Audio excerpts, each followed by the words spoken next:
Oke, ada lagi ini pelajaran dari Gibran. Selain kebebasan apa?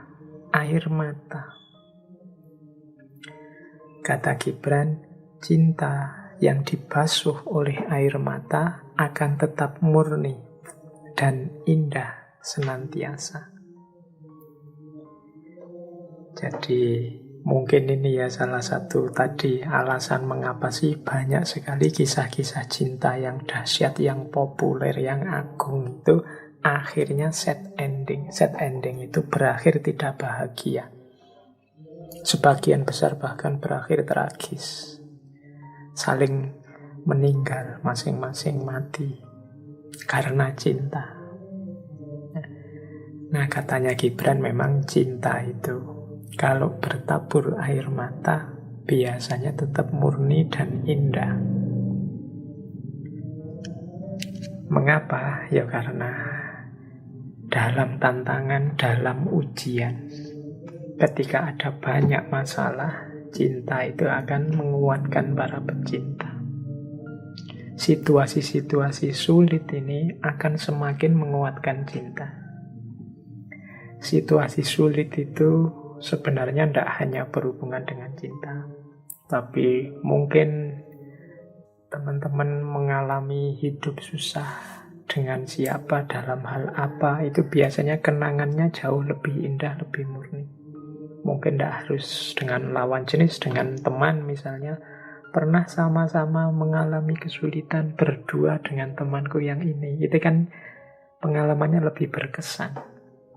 Jadi lebih terkenang.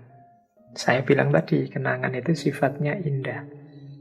Boleh teman-teman merenung, mungkin pengalaman zaman sekolah, pengalaman zaman, kalau yang selesai kuliah, zaman kuliah dulu, zaman itu biasanya yang lebih terkenang, yang lebih tersisa dalam diri kita itu pengalaman-pengalaman sulit. Mungkin pengalaman dimarahi guru, dihukum BB, atau ini kan pengalaman waktu ngalami itu nangis-nangis. Tapi sekarang pengalaman itu membuat kita tersenyum. Dia jadi pengalaman yang indah.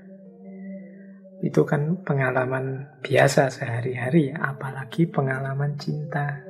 Yang kalau dia bertabur air mata, banyak sekali kesulitan. Melenyapkan itu akan sangat sulit. Karena dia sangat murni dan indah sifatnya. Ini yang mengalami patah hati, yang mengalami mungkin pernah putus, itu bisa memahami kalimatnya Gibran ini. Cinta yang dibasuh air mata akan tetap murni dan indah senantiasa. Oke, semoga tidak ada tanya pada saya ya Pak. Pak Faiz bisa menjelaskan gitu, jangan-jangan pernah ngalami juga. Oke, ya ini jawabnya susah. Biarlah kenangan yang indah tetap saya miliki sendiri, teman-teman juga silahkan dinikmati, dimiliki sendiri kenangan indahnya masing-masing. Ya kalau pinter kayak Gibran, nulislah buku, nulislah risalah, nulislah novel tentang indahnya cintamu. Jadi saya itu 2 kali punya 2 naskah buku yang berhubungan dengan cinta. Yang pertama saya sebut tadi ya, dari skripsinya Khalil Gibran tentang filsafat cinta.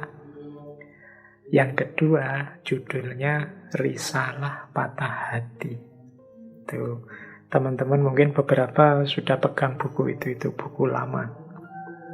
Terbit sekitar saya lupa 2005 atau berapa, saya lupa itu. Nah itu jawabannya, silahkan disimpulkan sendiri. Oke, kita lanjutkan, malah melenceng ke situ. Terus, jadi selain cinta dan air mata, nanti ada teori yang lain dari Gibran yang menurut saya penting untuk kita angkat dalam memahami cinta, yaitu pertemuan 2 jiwa. Jadi cinta ini kan melibatkan 2 jiwa. Kalau bahasanya Plato itu soulmate, pecahan dari jiwa kita yang kita temukan di dunia ini dan kita sangat menginginkan bersatu kembali.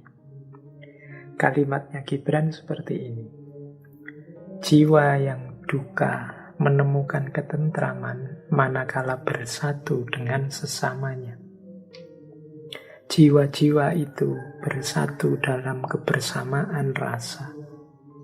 Seperti seorang asing yang bergirang hati manakala ia bertemu orang asing lainnya di negeri asing. Segala hati yang disatukan lewat duka cita takkan terpisahkan oleh kemenangan rasa bahagia. Cinta yang dibasuh oleh air mata akan tetap murni dan indah senantiasa. Nah, ini potongan dari yang saya sebut sebelumnya tadi.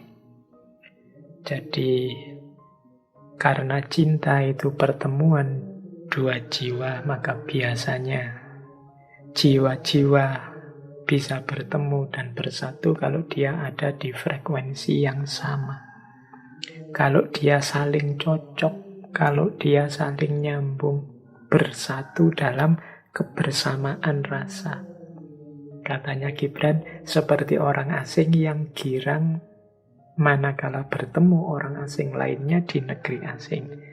Kayak kita lagi jalan-jalan misalnya ke luar negeri, di sana ketemu orang Indonesia, sama-sama Indonesianya, itu kan seneng. Kita ada di frekuensi yang sama, sama-sama orang asing. Atau teman-teman jalan-jalan kemana lah, ke Bali, apa pas main ke Jogja, ketemu orang satu kampung sendiri, kebetulan tetangga, itu kan gembiranya luar biasa. Mengapa gembira? Kita menemukan kesamaan, sama-sama orang asing. Cinta juga begitu. Jiwa itu bisa bertemu kalau menemukan frekuensi yang sama. Kita lebih bahagia ketemu orang di frekuensi yang sama, orang yang kita cintai, dibandingkan mungkin orang lain yang kualitasnya jauh lebih tinggi. Tapi kita merasa enggak, itu bukan aku. Itu enggak levelku. Itu misalnya teman-teman nonton artis-artis, apa nonton drama Korea, apa nonton, itu kan yang main luar biasa. Tapi kan kita enggak jatuh cinta pada mereka. Ya kita senang sama drakornya, tapi cinta kita tetap pada orang-orang yang satu level, satu frekuensi, satu gelombang dengan kita. Jadi rumus ini harus kita ingat-ingat. Jadi cinta itu ya tidak jauh-jauh dari orang-orang yang ada di sekeliling kita, yang tidak pernah ketemu sama sekali ya susah. Jadi dia butuh kenyamanan dalam kebersamaan rasa. Itu pun yang punya kebersamaan rasa. Misalnya kita ini orang bukan siapa-siapa, sementara dia orang yang jauh levelnya lebih tinggi, meskipun dekat dengan kita, biasanya ya susah nyambung. Yang nyambung itu ketika dua jiwa punya frekuensi yang sama, ketemu kesamaan-kesamaannya. Makanya dalam Islam itu kan kalau menikah itu antara lain disarankan mencari yang sekufu.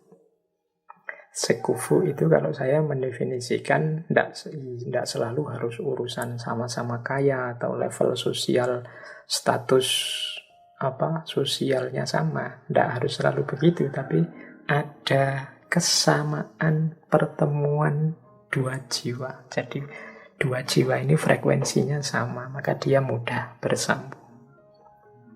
Seperti Gibran. Gibran ini orangnya murung, tidak ceria karena dalam hidupnya banyak masalah. Ketemu Selma. Selma ini ya hidupnya lebih murung lagi seperti tadi ceritanya, karena dia dipaksa menikah. Yang satu sedang sedih, yang satu sama-sama sedihnya. Nah, ketemulah di frekuensi yang sama. Makanya terus nyambungnya mudah. Karena jiwanya sama-sama hidup dalam kemurungan, dalam kesedihan.